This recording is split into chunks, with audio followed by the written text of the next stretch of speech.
Red Sox trade rumors are escalating as a wild report reveals some crazy updates on Jarren Duran and the value the Red Sox actually would want in return, with already one trade being declined by the Red Sox front office.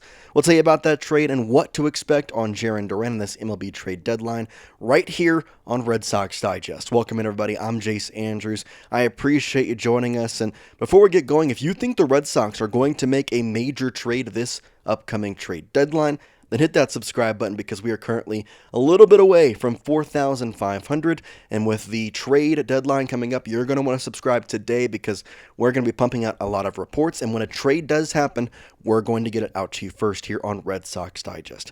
Today's video comes from an interesting topic. The Padres have made a massive trade offer to the Boston Red Sox for Jarren Duran. But if you remember what I said at the top of the show, the Red Sox declined this trade. What exactly was this trade? What were the details? What were the Red Sox going to get in return? And how does this really put a value on Jarren Duran? Well, let's start first with what the trade actually was and why the Padres are so very interested in Jarren Duran. Now, we start with the left field situation in San Diego has been abysmal, and they've had injuries. They just have not been able to secure a positional guy to play their night in and night out. Jarren Duran, for almost a month and a half, maybe even 2 months at this point, has been a very big target for the San Diego Padres. And today, it seems as though they had an offer on the table, and the Red Sox said, no. Here was the offer. The Padres proposed a deal involving Dylan Cease, Ethan Salas, their number 2 prospect right now, and another prospect for Jarren Duran. Now, Salas is a 18-year-old catcher in Double-A and has been injured for a while, but again, the Red Sox quickly rejected it. Quickly is the key word. It was made, and the Red Sox said, no, not a chance. Now, we do want to have some clarification here.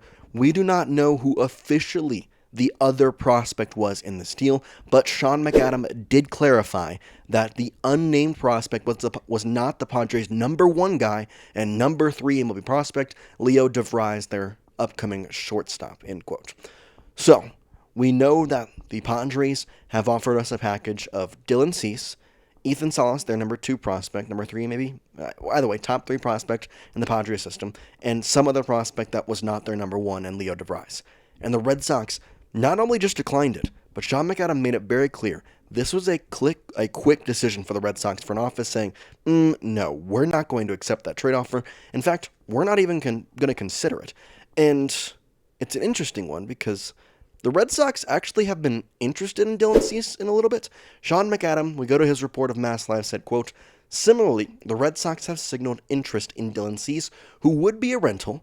The Padres, in their never-ending quest to acquire Duran, proposed a package involving Cease, catching prospect Ethan Salas, and another prospect, not shortstop Rafael Devers, for Duran, which again, key word, quickly rejected, end quote. Was this the right move, though, for the Boston Red Sox? Is this something that they should have done? Well, that's where I go to you. Would you have accepted this trade? Once again, the trade details, Dylan Cease, Ethan Salas, another prospect for Jarren Duran. Yes or no in the comment section. I'll give you my take on it throughout this, and you'll probably, as we go through this video, see where I stand on why the Red Sox probably declined this trade in the first place. So if we go back and quickly look at Dylan Cease, this guy is going to be a rental option who has had a subpar year for his standards. 4.59 ERA. He's not winning, although I don't consider that a pitcher stat. He's allowing 16 home runs, which is not a bad allowance, and 144 strikeouts is actually pretty good.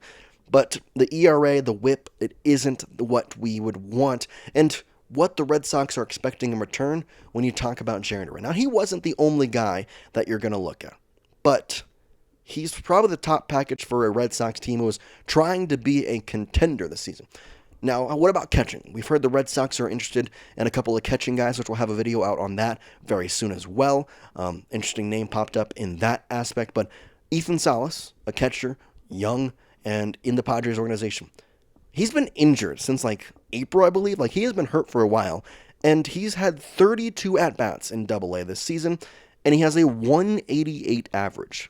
His entire MILB career, which now, again, he's 19, is a 221 average. Is he going to be good down the line? For sure. But is it guaranteed? No. Connor Wong was supposed to be great in the Mookie Betts deal, and guess what? He has been terrible. What the Padres are offering us in this deal for, I remind you, Jarren Duran, who is a very key piece of this Red Sox organization, they're offering a rental pitcher who is having a down year. They're offering a 19-year-old prospect who has been injured and not playing well, and some other prospect that wasn't even notable enough to be mentioned in the article. For a guy who has had 414 at-bats this season, which is undervalued for how much Jarren Duran is able to play night in and night out. Whether he's playing good or not, he can play every game. Has an on-base percentage north of 320. He can walk, he can hit, he's got speed, he can light up this offense, and this is not a factual statement. I don't have any backing to this, but I'm just going to put this out into the world. And maybe this is something for Jarren Duran and Wilyer Brady. But in the first two series coming back from this All-Star break, it's been a struggle. And yet, the two games that we have won for this, let's say, second half of baseball, Jarren Duran and Wilyer Brady have both been in the lineup and starting. They may not have been batting in the right spots, they might have been playing whatever, they might have been DHing, whatever. Every game, the two games that they played together, they won. Now, they played other games, but the two games that we won, Jarren Duran and Wilyer Brady were both starting. Games prior to that cannot be said. Again, that's just the way I see it, and it's a little bit of a kind of over-blanket statement of this entire season. But at the same point in time, I look at this and understand the value of it. And we don't need to trade Jarren Duran. The fact of the matter is this. Yes, Jarren and Wilyer Brady, for that matter, are in an interesting spot because of the outfield logjam the Red Sox have. That's true. I'm not trying to take away from that. But is it a necessity to trade him when you're getting packages like this offered to you? No. I would not have taken the trade. And one final little report here. Aaron Coloma of Padres SI. Listen, this guy reports for the Padres, and he even understands how much value Duran has. He said, quote, Duran also has 3 more years of club control and is just 28, so it will likely take more for the postseason hopeful Red Sox to part ways with their all-star, end quote. I've seen the comments. I know there are some people that would like to trade Duran. I think the overwhelming majority of Red Sox fans would love to keep him, and it seems as though that will be the likelihood unless they get a big, big package. But for everybody sitting there wanting Jarren Duran to stay, wanting Jarren Duran to be a Red Sox for the future, I warn you with this. I don't believe he will be traded in this MLB trade deadline. However, that means nothing for this upcoming offseason. In fact, if you thought it was likely that he was going to be traded during this MLB trade deadline, wait until the offseason. Wait until a lot more people get their hand in the basket and try and throw in offers at Jarren Duran. I love Jarren. I don't want him to leave. But I would say it's more likely than not that when the Red Sox come out in 2026, Jarren Duran will be on a different team.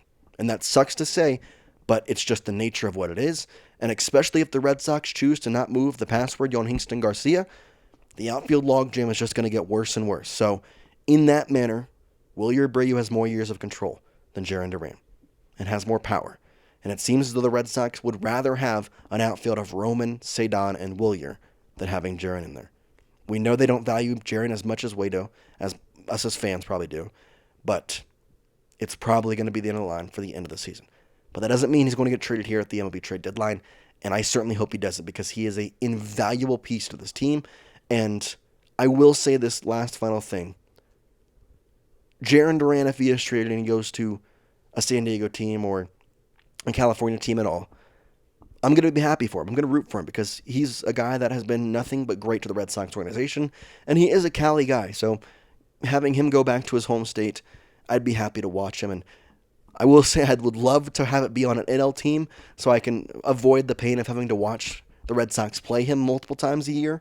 But business is business, and unfortunately, Jarren Duran might be a unfortunate collateral damage of the MLB business.